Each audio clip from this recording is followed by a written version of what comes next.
হাই friends, আপোনালোক সকলোকে smart টিউটৰত স্বাগতম জনাইছোঁ। আজি আমি ক্লাছ 10ৰ বিত্ত সম্বন্ধকালীৰ লাষ্টত 12.2 ৰৈ যোৱা অংককেইটা আমি আলোচনা কৰিম। যিহেতু আপোনালোক এতিয়া সূত্ৰ পাইছেই, কৰিবই পাৰে, তথাপি আমি সহজ নিয়মত কেনেকৈ কৰিবলগীয়া হয় সেইবিলাক আমি শিকি ল'ম। আহক আমি অংককেইটা আৰম্ভ কৰোঁ। তো প্ৰথম অংকটো এনেকুৱা 6 নম্বৰ অংক, 5 নম্বৰলৈকে আমি শিকিছিলোঁ। 6 নম্বৰ অংকটো এনেকুৱা ধৰণৰ 15 সেন্টিমিটাৰ ব্যাসাৰ্ধৰ এটা বৃত্তৰ এডাল যায় কেন্দ্ৰত 60 ডিগ্ৰী কোণ কৰে। তো বৃত্তৰ অনুৰূপ গৌণ আৰু মুখ্য বৃত্ত খণ্ডবোৰৰ কালি নিৰ্ণয় কৰা। তো আমি অলপ পিকচাৰত ৰাখি ল'লে বেছি ভাল হয়, বুজাত সুবিধা হ'ব। এইটো হৈছে আমাৰ বৃত্ত। তো ইয়াৰ কেন্দ্ৰত কৈছে আমাৰ 60 ডিগ্ৰী কোণ কৰিছে। তো এইটো হ'ল 60 ডিগ্ৰী কোণ কৰিছে। কৰিলে আমাৰ কৈছে কি কৈছে আমাৰ গৌণ আৰু হৈছে মুখ্য বৃত্ত খণ্ড। তো গৌণ এইটো হ'ব বৃত্ত খণ্ড, এইখিনিৰ কালি বাহিৰ কৰিব লাগে আৰু এই বাকীখিনিৰ কালি বাহিৰ কৰিব লাগে। তো আমাৰ যিখিনি দিয়া আছে আমি সেইখিনি আগতে লিখি ল'ম, তাৰপিছত আমি সূত্ৰত বহাই দিম, আল্টিমেট আমাৰ এনচাৰটো আহি যাব। তো ইয়াত কি আছে আমাৰ সেইটো লিখিম। ইয়াত বৃত্তৰ ব্যাসাৰ্ধ দিয়া আছে অলৰেডি, বৃত্তৰ ব্যাসাৰ্ধ কিমান আৰ সমান 15 সেন্টিমিটাৰ, আমাৰ 15 সেন্টিমিটাৰ দিয়া আছে। কেন্দ্ৰত উৎপন্ন কৰা কোণ, কেন্দ্ৰত উৎপন্ন কৰা কোণ কিমান ডিগ্ৰী কৰিছে? ইয়াত আমাৰ 60 ডিগ্ৰী কৰিছে। এটা আমাৰ কি লাগিছে? গৌণ। গৌণ মানে আমাৰ সৰুটো। তো এতিয়া নাম্বাৰ 1 গৌণ বৃত্ত খণ্ডৰ কালি। তো এতিয়া আমি বাই কৰিম গৌণ বৃত্ত খণ্ডৰ কালি। গৌণ বৃত্ত খণ্ডৰ কালি। বৃত্ত খণ্ডৰ কালিৰ সূত্ৰ কি আছিল আমি জানোৱে, সেইটো লিখিলাম এবাৰ। পাই r স্কয়ার ডিভাইড বাই 360 ইনটু থিটা minus 1/2 sin r square sin থিটা আছিল। তো দুটাত r স্কয়ার আছে, যেহেতু আমি r স্কয়ার কমন লৈ ল'ব পাৰোঁ। তো r স্কয়াৰ কমন ল'লে কি হৈ যাব আমাৰ ফাই থিটা ডিভাইড বাই 360 মাইনাস হৈ যাব আমাৰ 1/2 sin থিটা। তো ভ্যালু কেটা বহাই দিম, ফুট কৰি দিম, r স্কয়াৰ হ'ব, সৰি r এৰ ভ্যালু কিমান আছিল আমাৰ 15, ৰেডিয়াস হল 15। তো 15 স্কয়াৰ ইজ ইকুয়াল 5 মান আমি কিন্তু 22/7 লিখিব নোৱাৰিম, কাৰণ 5 মান অলৰেডি দিয়া আছে। আমাৰ কিমান লিখিব লাগিব 3.14। তো 3.14 লিখিছো ইনটু 60, থিটা মানে কিমান 60 ডিগ্ৰী ডিভাইড বাই 360 minus half into sin 60 degree. তো আমি এইটো দিয়ে এইটো কাটিলে কিমান বাৰ যাব 6 টাইমস। তো 15 স্কয়াৰ কৰিলে হ'ব কিমান 2 to 5 আৰু ইফালে থাকে আমাৰ কিমান 6 বাৰ। তো যাবই, এইটো ওপৰত থাকিলে আমাৰ কি 3.14 ডিভাইড বাই 6 মাইনাস 1/2 আৰু sin 60 এৰ ভ্যালু কিমান আছিল √3/2। এইটো আমি টেবলটো আমাৰ অলৰেডি বনাই থোৱা আছে, আপোনালোকে চাই ল'ব পাৰে। তো এতিয়া আমি এইটো কৰি ল'ব লাগিছে। তো এইটো ক্যালকুলেট কৰিলে আমাৰ হৈ যাব 225 আৰু ইফালে হ'ব 3.14ক যদি আমি 6 দি ডিভাইড কৰি দিওঁ তেতিয়াহ'লে কিমান হ'ব 3.14 ডিভাইড কৰিলে আমি 6 এ দি। তো 6 এ দি ডিভাইড কৰিলে 5 6 যা 30 পইণ্ট ইয়াত আহিল গ'ল, 30 হৈ গ'ল। আমাৰ থাকিল 1 আৰু 4 দুই বাৰ গ'ল, 12 থাকিল আমাৰ 2 20 হ'ল, 3 বাৰ যাব 18, আকৌ 2 থাকিব, আকৌ 3 বাৰ এনেকৈ যাব। আমাৰ ইমান দেখাল দৰকাৰ নাই, অৰ্থাৎ 0.523 মাইনাস কৰিব লাগিছে। এইটো তলত 2 2 যা 4 আৰু ওপৰত √3 মানে কিমান আমাৰ √3 ভ্যালু দিয়া আছে 1.73। তো আমি এইটো হৰণ কৰি দিম 1.73 কৰিব লাগিছে। আমাৰ কি মানে দি 2 2 গুণ 4, সো 4 দি হৰণ কৰিব লাগিছে। তো 4 4 গুণ 16 0.4 16, কারণ একতকে বেশি হয়ে গেছে তো পয়েন্ট দিব লাগবে 16 থাকিল 1 13 4 3 যা 12 থাকিল 1 পয়েন্ট দিয়ে আছে 0 2 টাইমস। তো আমার কিমান হৈ গ'ল 4.432। তো 0.432 এইটো হল আমার আহি গ'ল এনসারটো। এটা আমি এর পর এক মাইনাস করি ইনটু করে দিম। তো তো মাইনাস কৰিলে কিমান হ'ব আমাৰ তো ইয়াৰ পিছৰটো আমাৰ এনেকৈ আহি যাব 225 ইনটু এটা আমি মাইনাস কৰি দিওঁ 0 পইণ্ট ইয়াতে কৰি দেখাই দিছোঁ 0.523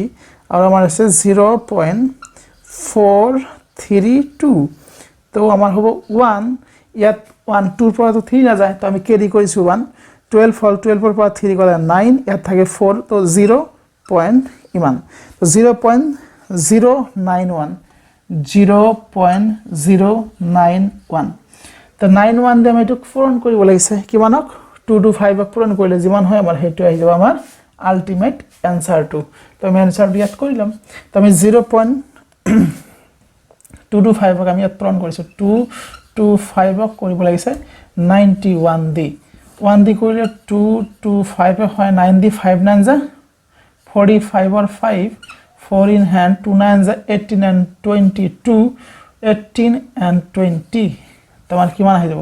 হইছে না নাই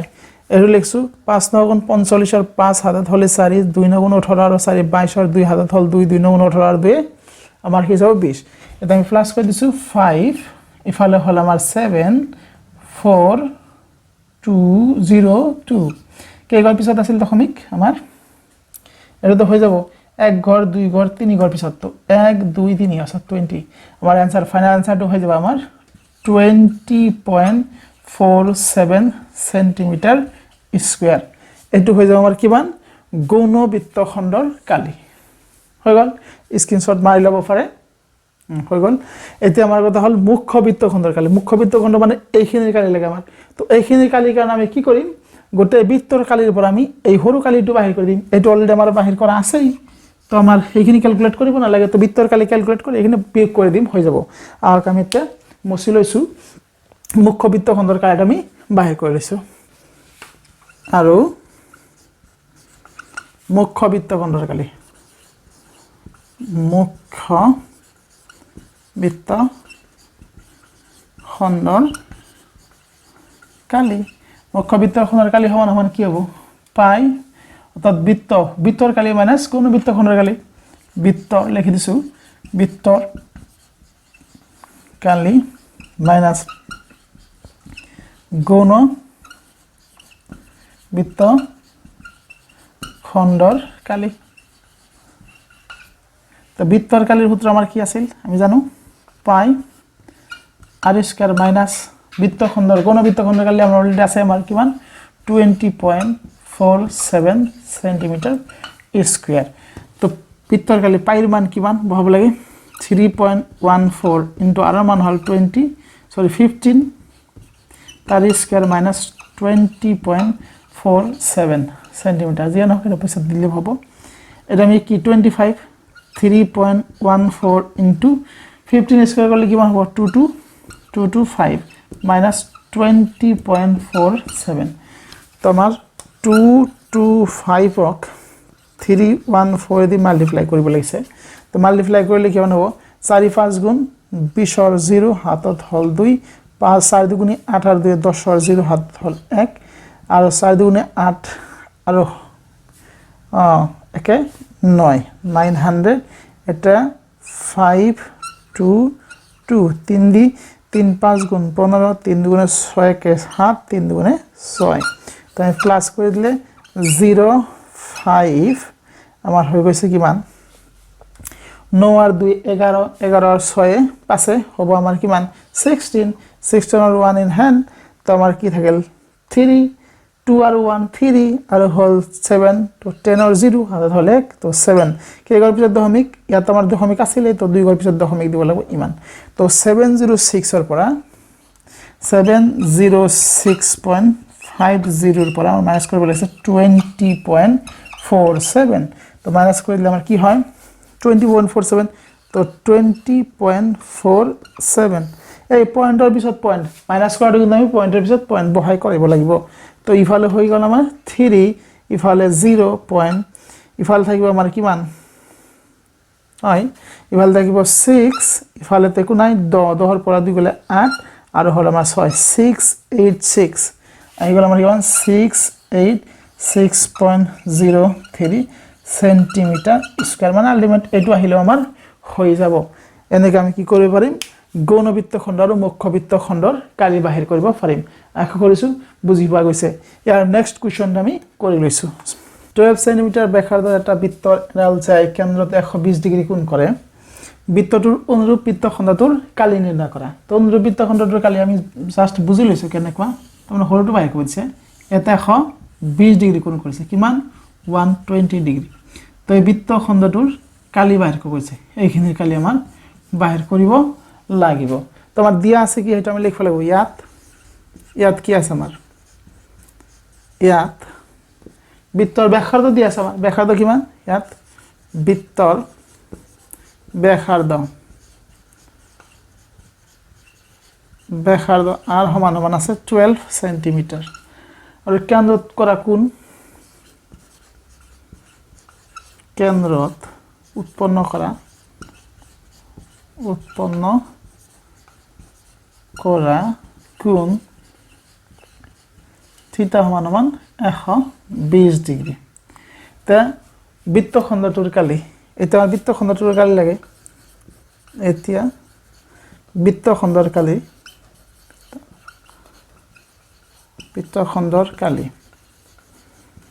বৃত্তখণ্ডৰ কালিৰ সূত্ৰটো লিখিব লাগিছে phi r square divided by 360 into theta minus আমাৰ যদি sin theta লিখিছিল এনেকুৱা আছিল half into r square sin theta এবারে এই সূত্র যদি বহাই দিও আমার অলপ জটিল হয়ে যাব কারণ sin theta আমার 120 হয়ে গলে আমার যেটো জেনারেল ম্যাথৰ স্টুডেন্ট আছে তেউলি 120 এৰ মান তো আমাৰ বাহিৰ কৰিব নোৱাৰিব তো আমাৰ আৰু এটা সূত্ৰ আছিল আমাৰ বৃত্তখণ্ডৰ কালিৰ সূত্ৰ আমি তিনটা দিছিলো তো আমি এই সূত্ৰটো লিখিম এই সূত্ৰ আমি চেঞ্জ কৰি দিম তেতে আমাৰ এনেকুৱা আছিল r square into sin theta by 2 into cos theta by 2 এটু বহাম কিয় কারণ থিটাৰ মান 120 তাৰ আধা হল 60 ডিগ্ৰি মান টেবুলৰ পৰা আৰামছে বাহিৰ কৰিব পৰা যাব সেই কাৰণে এটু লৈছো তো দুটাৰ পৰা আমাৰ কি r স্কয়ার কমন হয় তো r স্কয়ার আমি কমন লৈ লৈছো করলে কি হ'ব phi theta divided by 360 ইফালে আৰু মাইনাস ইফালে কি হৈ যাব তেতিয়ালে sin theta by 2 into cos theta by 2 just apply কৰি দিলে হল এনসাৰটো আৰু মান কিমান আছে 12 তো 12 স্কয়ার করে দিলু ইনটু phi এর মান কিমান বহাব আছে phi এর মান কিমান বহাব আছে 3.14 ইনটু থিটা এর মান কিমান 120 divided by 360 minus sin 120 by 2 into cos 120 by 2 বাস হই গল এটু দেটুর মান কিমান বার যাব 3 বার এতে আমার হয়ে গেল 12 স্কয়ার করলে 144 ইফালে থাকলে আমার কিমান তলত হবো 3 উপরত হল 3.14 মাইনাস sin 60 হবো sin 60 into cos 60 তো এটা আহি গেল আমার কিমান 144 into এটাকে আমি যদি ডিভাইড করে দিও আলো তো ডিভাইড না করো 3.14 divided by 3 minus sin 60 মানে কি √3 by 2 sin 60 মানে হল √3 by 2 into cos 60 sin 60 √3 by 2 তো cos 60 হবে কিমান 1 by 2 এতে আমার এটু কৰিব লাগছে 144 তো আমি লিখিছো ইয়াত লিখিলো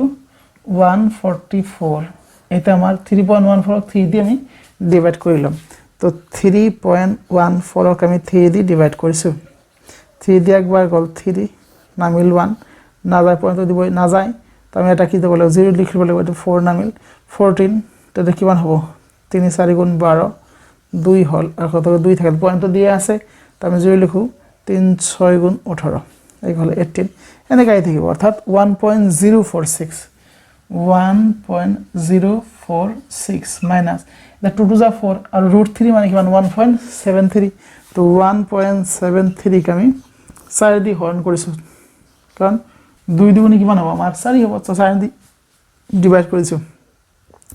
একর মাজত তো না যায় তো আমি আগতে পয়েন্ট এটা দি লিছো তো 17 হল 70 এর মাজত 4 বার ষোল্ল হৈ যাব থাকিব কিমান আমাৰ 1 13 হল 3 4 গুণ 12 থাকিলে আমার কিমান 1 10 হল 2 4 গুণ 8 দুইবার 8 হল আকৌ হ'ব 2 তো দরকার নাই তিনটাহে লাগিছে আমার দশমিকৰ পিছত তো 0.0432 তেতে আমাৰ কিমান হৈ গল 144 ইনটু এদুৰ পৰা এটো বিয়োগ কৰিব লাগে তো 1.046 মাইনাস কৰিব লাগে 0.432 তো 6 পৰা 2 গেলে 4 এদুৰ পৰা 1 10 হল 10 পৰা এটা হল 6.6 নো 0.614 তো 0.614 তো 0.614 ক 144 দি মাল্টিপ্লাই কৰিব লাগিছে তো আমি এটো 144 দি মাল্টিপ্লাই কৰিছো 144 দি মাল্টিপ্লাই কৰিলে কিমান হ'ব 4 4 গুণ 16 4 হাতত হল 1 4 গুণ 4 একে 5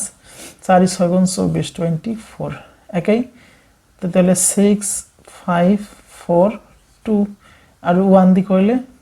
416 প্লাস কৰি দিলে হল 6 হৈ গল 11 তো 14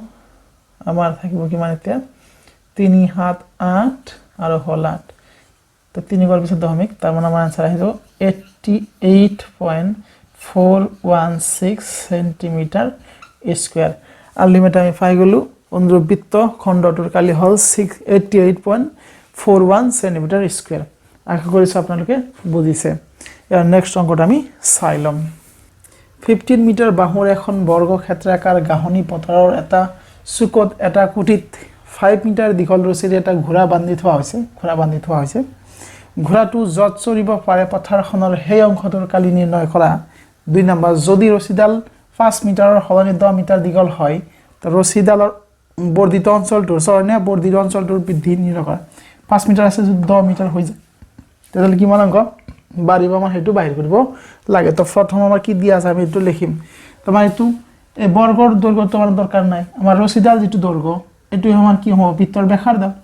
আৰু এটো কোন কিমান কোন কৰিছে এটা চুক যদি আমি জানো বৰ্গৰ প্ৰতিটো কোণৰ মান 90 ডিগ্ৰী তো কোনটো কিমান কৰিছে 90 ডিগ্ৰী কোন কৰিছে তো আমি কোণৰ সহায়তে ল'ব পাৰি আৰু নতুবা আমি যদি এটা বৃত্ত কল্পনা কৰি দিও তেতিয়া হবে এটা বৃত্ত চুক হৈ যাব হেনেকৈ কৰি আমি কৰিব পাৰিম অসুবিধা নাই আমাৰ কি দিয়া আছে আমি এটো লম বৃত্তৰ ব্যাসাৰ্ধ ইয়াত আছে আমাৰ কি গাহনি অঞ্চল বা বৃত্তৰ ব্যাসাৰ্ধ লিখল বৃত্তৰ ব্যাসাৰ্ধ আৰ সমান সমান কিমান 5 সেন্টিমিটাৰ আৰু কোণ উৎপন্ন কৰা কোণ চুকত কৰা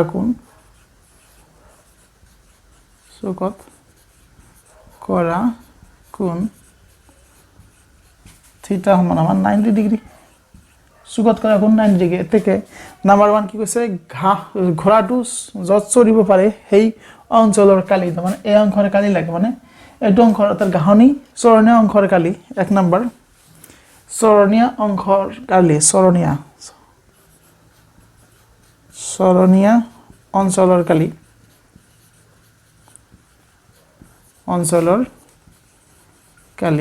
চৰণীয়া অঞ্চলৰ কালি মানে একটা বৃত্তকলাৰ কালি এটো তো বৃত্তকলাৰ কালিৰ সূত্ৰ কি phi r স্কয়ার ডিভাইড বাই 360 ইনটু থিটা তো আমি জাস্ট বহাই দিম পাই মান কিমান আমাৰ ৰৈছে 3.14 লব লাগিব তো 3.14 ডিভাইড বাই 360 ইনটু r মান কিমান আমাৰ 5 তো 5 ইনটু 5 আৰু থিটা হৈছে কিমান আমাৰ 90 ডিগ্ৰী 90 এটো দাইটো মান কিমান বাৰ যাব 4 বাৰ ওপৰত হ'ব কিমান আমাৰ তেতিয়া হলে 4 বাৰ যদি হতলত 4 ওপৰত হ'ব 25 সক যদি আমি কাটি দিও 4 আমি তো কাটিব পাৰি অবশ্যই 3.25 3.14 পৰত আমাৰ কি 5 5 25 25 দি টু মাল্টিপ্লাই কৰিলে কিমান হ'ব 25 4 গুণ 100 100 0 হাতত হল 10 4 25 গুণ 100 তো 100 0 হাতত হল 10 25 গুণ 25 আর হল দাও 35 আর 5 হাতত হল 3 25 3 গুণ 75 আর 3 78 78 দুই গড় পিছত দশমিক তো 78.50 78.50 হল পর ডিভাইড বাই 4 এতে এইটুক আমি 4 দি ডিভাইড কৰিব লাগে যিমান হ'ব আমাৰ হিমান आंसर তো ডিভাইড কৰিছে আমি 4 দি ডিভাইড কৰিলে কিমান হ'ব আমাৰ যদি 4 দি ডিভাইড কৰো 4 7 এৰ মধ্যে একবাৰ গল 4 থাকিল কিমান আমাৰ 3 8 নামিল 4 9 গুণ 36 4 9 বাৰ যাব 4 9 গুণ 36 36 থাকিল কিমান আমাৰ 2 না যায় দশমিক দি দিলে তে 5 নামিল 25 4 6 গুণ 24 624 থাকিব কিমান আমাৰ 1 আৰু হল 0 2 বার অর্থাৎ 19.62 আমার কি হবে 19.62 সেন্টিমিটার স্কয়ার এটো হৈ গল আমার এইটো আমি আরেকবার রিচেক করে চাব পারে এনেকুৱা 19.6 স্কয়াৰ অৰ্থাৎ ঘোড়াটোৱে যত চলিব পাৰে সেই অঞ্চলৰ কালি হল 19.62 সেন্টিমিটাৰ স্কয়াৰ এটা আমাৰ যদি ব্যাসাৰ্ধ কি হ'ব 2 নম্বৰত 5 মিটাৰ হলে 10 মিটাৰ হৈ যায় যদি ব্যাসাৰ্ধ বৰ্ধিত 2 নম্বৰটো ব্যাসাৰ্ধ যদি কি হয় আমাৰ ব্যাসার্ধ যদি আমার কি হয় 12 ব্যাসার্ধ ক্যাপিটাল আর সাপোজ আমার কি আছে 10 মিটার যদি হয়ে যায় তেতিয়া হলে অঞ্চলটোৰ বৃদ্ধি কিমান হ'ব তো অঞ্চলটোৰ বৃদ্ধি হ'ব গাহনি চৰণীয়া অঞ্চলৰ বৃদ্ধি চৰণীয়া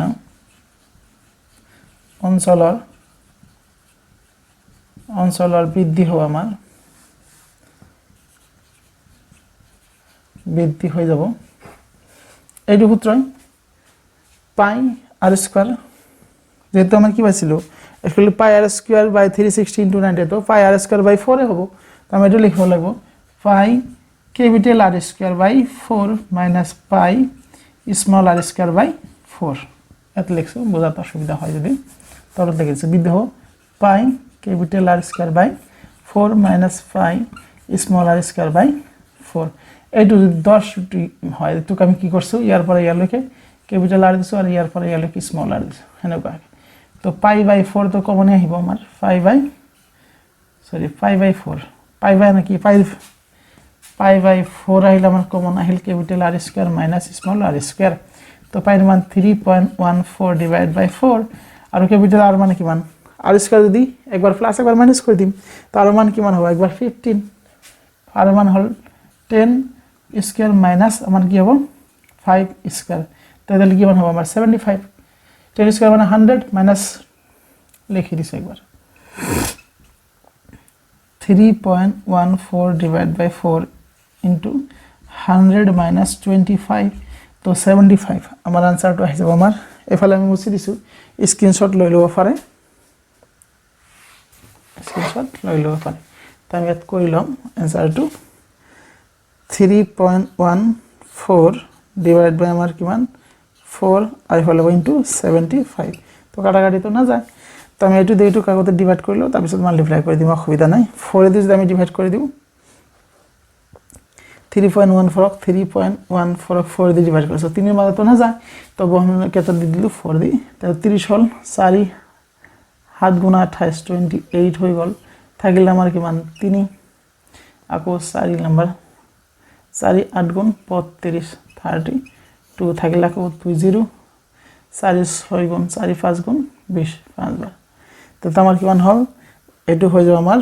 0 পয়েন্ট এটু হল এইখিনি মানে কি মান 0.785 into 75 এটিকে না 75 দিয়ে মাল্টিপ্লাই কৰিব লাগিছে তো 75 দিয়ে মাল্টিপ্লাই কৰিলে আমাৰ কিমান হৈ যাব आंसर এইখিনি মানে আমি কিমান পালো এইখিনি মানে তো আমি টুলি লিখিলো ইয়াৰ পিছত আমি যাব মানে ইয়াৰ পিছত এনেকে লিখছো সাপোজ তো এটোৰ পৰা এটো মাল্টিপ্লাই কৰিব লাগিব 75 দিয়ে টুক মাল্টিপ্লাই কৰিলে কিমান হয় ইয়াতে কৰিছো আমি 7 8 5 box 75 দি কৰিছো 5 5 গুণ 25 और 5 हाथत हल 2 5 8 गुण 40 और 2 42 और 2 हाथत हल 4 5 7 गुण 35 और 4 तो जल्दी मान हो 39